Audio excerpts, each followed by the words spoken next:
Hej, zobec sa šupiť. Háda, čo je pozajtra. Príde mi balík. Ne, budú Vianoce. Poďme. Máme toto celebritovať tento deň z pozerania filmu. Tak si poďme proste sadnúť sem. Ku rostomilých psov. Tam není miesto, takže ideme sem. Takže poďme si zapliť film. Taká drzosť. Nikto ma nepozve na žiadnu sakra party. Drzosť. Oni uvidia na nápad. Taký dobrý film. Áno, fakt. Ten Glíš bol naozaj realistický. Takže, vieš čo, poďme si proste trochu oddychnúť. Bol to veľmi dlhý film. OK. Hodina a 40 minúty, kokos. Ideme. No, tak to je trochu lazy.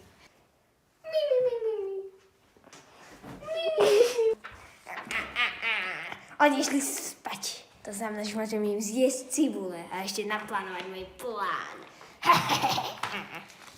Ja už viem, čo urobíme. Pala, asi psi dostali veľa darčekov. To je nový sponzor, najlepšie krmivo pre psov na svete. Veľmi dobré prostriedky, ale musím to ukradnúť. Toto je Pala, je z najlepších krmiv vo Slovensku. Je veľmi dobré a mali by ste si kúpiť na Vianoce pre svojich psíkov. Ja to asi kúpim pre Maxa.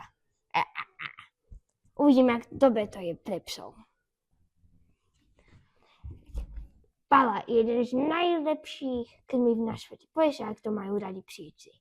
Kúpte si to na www.asherschoice.eu.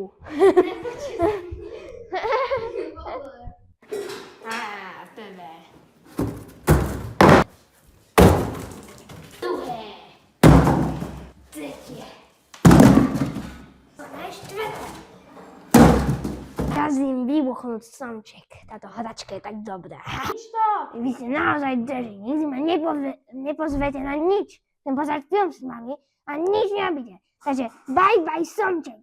Počkať. Môžeš sa proste opýtať. Naozaj? Bude tak ľahké? Áno. Tak si poď proste polož tú pištol. No, poď si pozrieť sami film. OK.